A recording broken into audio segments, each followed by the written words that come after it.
Another update na mga maligalig na walang araw na di ko kompleto kung wala ang Verdugo. Napapang-Koreano pa yan? Pinapanood niya nga magharap ng tiki ang maligalig na pro eh. Samantalang, grabe sa kapagoran sa barako na para bang nag-overtime na, nag-extend pa ng 2 oras. Nakipaghabolan na naman si Champing kay Cassie at habang nagpo-football si Chloe ay nagpapansin na naman si Champing. Ngunit ayaw naman ni Chloe makipaglaro dito. Hanggang ngayon hindi pa rin nagkakasundo ang dalawang ito. Dahil nga walang may gustong makipaglaro sa kanya ay nanood na lang siya. Marunong din naman siyang tumabi kapag napansin niyang ayaw siyang kalaro ng mga kasamahan niya. Kaya nanonood na lang siya. Nakakaramdam din pala ang loko. Hindi rin yan siya nakatiis, mamaya-maya ay nagpapansin na naman siya. Kaya lang walang kumansin sa kanya, kaya mamaya-maya ay ganito na naman ang ginawa niya. Hinahamo na naman ang suntukan ng barako. Mamaya-maya oras na ng tulog at may mga bagong membro na naman dito sa tulugan ni Tao. Kaya lang inaaway ni Natnat si Cassie at gusto niya itong palayasin. Nakipagsabunatan siya kay Cassie dahil gusto niya siya lang ang tatabi kay Tao.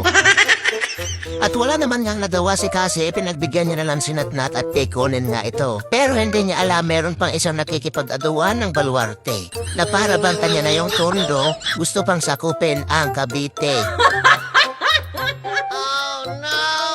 Sa dami ng pwedeng pwestuhan na daaduan pa ang mga ito. Gusto niya na naman ng bakbakan dito si Natnat pero nagtitimpi lang siya. Akala niya madadala niya sa sindak si Natnat pero dahil sa katigasan ni Natnat ay hindi ito nagpatinag. Saksi ang pink na laso sa pagtitimpi ni Champing kay Natnat. Parang gusto niya namang utusan si Tao na paalisin si Natnat. Kita mo na yan oh. Gustong-gusto nilang umbagan si Natnat pero nagtitimpi siya dahil meron siyang pink na laso. Binabalaan siya ni Natnat kaya naman hindi siya basta-basta makagalaw. Sa punto yan sagad na yung kanyang pagtitimpi. Ngunit dinidma lang siya ni Natnat at natulog na ito. Sa puntong ito ay wala na nga siyang napala dahil tinulogan na siya ni Natnat at hindi nga ito nagpatinag. Pinatay ko na nga ang ilaw at tutulog na pero naubos na nga ang pasensya niya kaya binigwasan niya na si Natnat. Napaka-Verdugo.